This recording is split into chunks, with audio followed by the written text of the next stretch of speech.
Tapi itulah alasan Cak Nun ya, bahwasanya bisa saja dirinya pada saat itu dalam keadaan kesambet. Mungkin juga karena alasan kesambet itulah Cak Nun tidak meminta maaf secara langsung menyebut nama Pak Jokowi. Karena ya kan masih pertanyaan nih di dirinya Cak Nun, apakah saya itu kesambet atau tidak. Bahkan Cak Nun masih mengucapkan bahwasanya jangan-jangan ucapan saya ini hidayah dari Allah gitu ya. Itu pertanyaannya adalah kita belum tahu sekarang itu hidayah Allah apa saya disesatkan oleh iblis, apakah saya dilulu oleh Dajjal, siapa saya belum tahu. Nanti kita lihat berikutnya akan terjadi apa gitu ya.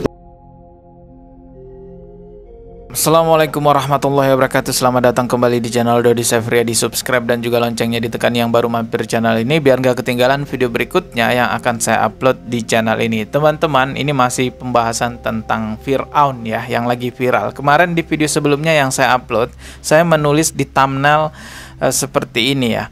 Akankah Cak Nun minta maaf? Ya, karena saya udah menduga mungkin nantinya Cak Nun akan meminta maaf atas perkataannya karena itu vulgar banget. Ternyata sekarang beredar kabar bahwa Cak Nun ya beneran minta maaf. Di sini saya mengutip sebuah berita dari suaramerdeka.com dengan judul berita Cak Nun minta maaf tanpa sebut nama Jokowi. Jadi Cak Nun memang sudah minta maaf tapi tidak menyebut secara langsung namanya Pak Jokowi. Lalu ada komentar dari netizen ya, sombong dan arogan. Waduh, coba kita simak dulu aja ya permintaan maafnya Cak Nun.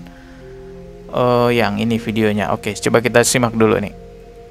Pertama saya mohon ampun kepada Allah Subhanahu wa taala. Allahumma gfirli, Allahumma hdini, Allahumma arhamni. Tuh. Jadi saya mohon ampun kepada Allah, saya mohon rahmat kepada Allah, saya mohon pertolongan kepada Allah, saya mohon tuntunan dari Allah, Allahumma hdini gitu ya. Dan saya minta maaf kepada semua yang terciprat menjadi tidak enak atau menjadi menderita atau menjadi apapun oleh ucapan saya itu gitu ya. Karena ini masalahnya gini, ini kan kita sedang memulai era baru Ma'iyah. Dari Sinau bareng kita memulai era ngaji perubahan. Sinau 10 bantu ngaji perubahan, dan mata kuliah pertama adalah aktivasi ruh. Ya. Artinya kita tuh jangan hanya berpikir jangan mengambil keputusan hidup hanya secara materi, tapi juga jangan hanya secara akal, karena akal tidak mencukupi. Maka kita harus belajar untuk peka, untuk mempelajari keputusan roh, gitu ya, ucapan roh, keputusan roh, dan cara berpikir roh dan seterusnya. Nah, di pelajaran pertama saya sendiri yang kesambet itu tolong Anda pahami sebagai bagian dari hidup manusia gitu ya. Kalian semua jangan mengucapkan apa yang tidak harus diucapkan, harus mengucapkan sesuatu yang kamu hitung betul secara bijaksana, tidak hanya secara benar dan baik gitu ya, secara bijaksana gitu. Ya, itu tadi permintaan maaf dari Cak Nun, dan di sini juga disebutkan bahwasanya Cak Nun ya ada kesambetnya gitu ya. Memang ada beredar video klarifikasi Cak Nun bahwasanya ya bisa jadi saat itu Cak Nun dalam keadaan kesambet ya. Coba kita simak nih ya. Kui aku ora duwe rencana moro-moro apa cangkemku mak cocot Fir'aun, Haman, apa Koron gitu ya. Itu di luar rencana saya dan sama sekali di luar kontrol saya. Maka tadi saya bikin video sama Sabrang judulnya Mbah Nun kesambet, tolong dibaca. Oh, yang tadi itu kita simak ya videonya. Kesambet itu adalah peristiwa di mana kita diangsupi sesuatu. Itu bisa iblis, bisa malaikat, bisa apa saja dari Allah gitu ya. Nah, kalau kita kan punya teori bahwa sesuatu yang masuk ke manusia dari Allah itu bisa 4 macam, atau siji hidayah, amr atau hidayah, atau idlal, atau tarkun, atau 5 bahkan, atau istidraj. Jadi metune video dari Bambang Wetang mak betunduk kaya ngono kuwi, itu pertanyaannya adalah kita belum tahu sekarang itu hidayah Allah apa saya disesatkan oleh iblis, apakah saya dilulu oleh Dajjal, siapa saya belum tahu. Nanti kita lihat berikutnya akan terjadi apa gitu ya. Tapi kalau itu hidayah berarti ini memang Allah sengaja mencoroti cangkemku gitu ya, sehingga besok akan terjadi dialektika atau metabolisme atau proses-proses. Ya, itu tadi videonya teman-teman ya. Kalau kita lihat di sini komentar-komentarnya didengar nada suaranya kayak orang panik. Ini komentar dari Bibi. Dan ada juga komentar dari Abdurrahman. Ini proses hukum harus tetap berjalan. Ya memang kalau misalnya di proses hukum tentu tidak bisa ya mengambil alasan kesambet, kemasukan ini dan lain sebagainya. Dalam videonya Cak Nun juga terlihat jelas bahwa Cak Nun dalam keadaan sepertinya sadar pada saat itu, karena bisa juga menganalisa sebuah pemilu yang akan datang gitu ya, pemilu 2024. Bahkan juga algoritma pemilu. Saya misalnya pemilu 2024 itu kan gak mungkin menang. Wis ana sing menang kita saiki.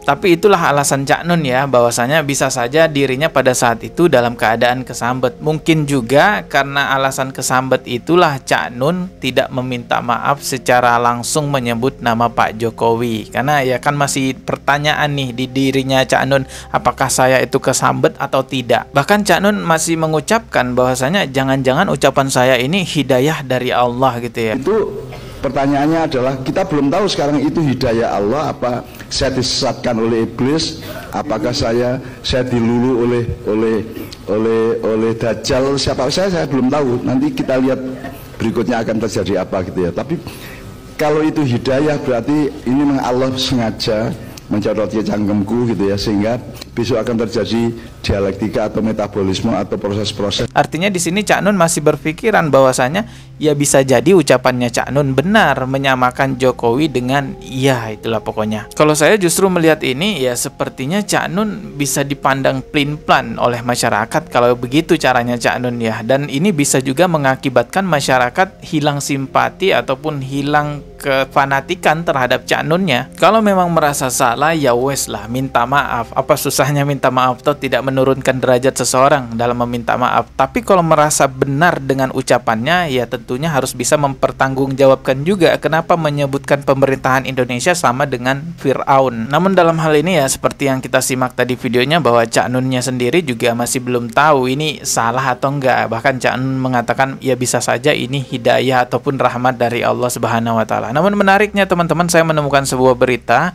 yang berjudul "Samakan Jokowi dengan Fir'aun, kader PKB malah minta Cak Nun jangan dilaporkan. Kehadiran dia itu adalah kekayaan." Ini saya kutip dari populis.id. Jadi ada yang beranggapan bahwa kehadiran Cak Nun itu adalah kekayaan. Coba kita simak ya, ini beritanya sedikit aja kita baca.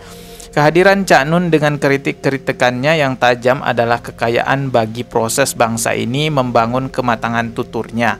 Ia juga mengatakan bahwa semua pihak sebaiknya memahami esensi kebudayaan yang dibangun oleh Cak Nun, yakni membawa perbaikan bagi kehidupan. Ya nggak ada salahnya juga memang, misalnya pemerintah Indonesia introspeksi diri terhadap ucapannya Cak Nun. Namun bagaimanapun juga Cak Nun mengucapkan nama langsung lalu disamakan dengan Fir'aun, lah itu juga termasuk hal yang vulgar banget. Semoga kejadian ini bisa membuat kita semua semakin dewasa dalam bernegara, dan semoga ini juga bisa menjadi introspeksi buat pemerintahan kita ya. Bisa itu dari sisi keadilan penegak hukumnya, bisa itu dari sisi perekonomiannya, politik dan lain sebagainya, dari koruptor-koruptornya juga itu ya. Jangan sampai Indonesia ini semakin lama semakin banyak koruptornya. Teman-teman semuanya, saya tutup pembahasan ini dengan mengutip hadis Rasulullah, dosa anak Adam yang paling banyak itu terdapat pada lisannya. Oleh karena itu saya pun juga minta maaf jika ada kata yang salah. Kita ketemu lagi di video berikutnya. Subscribe dan juga loncengnya ditekan biar gak ketinggalan video berikutnya. Wassalamualaikum warahmatullahi wabarakatuh.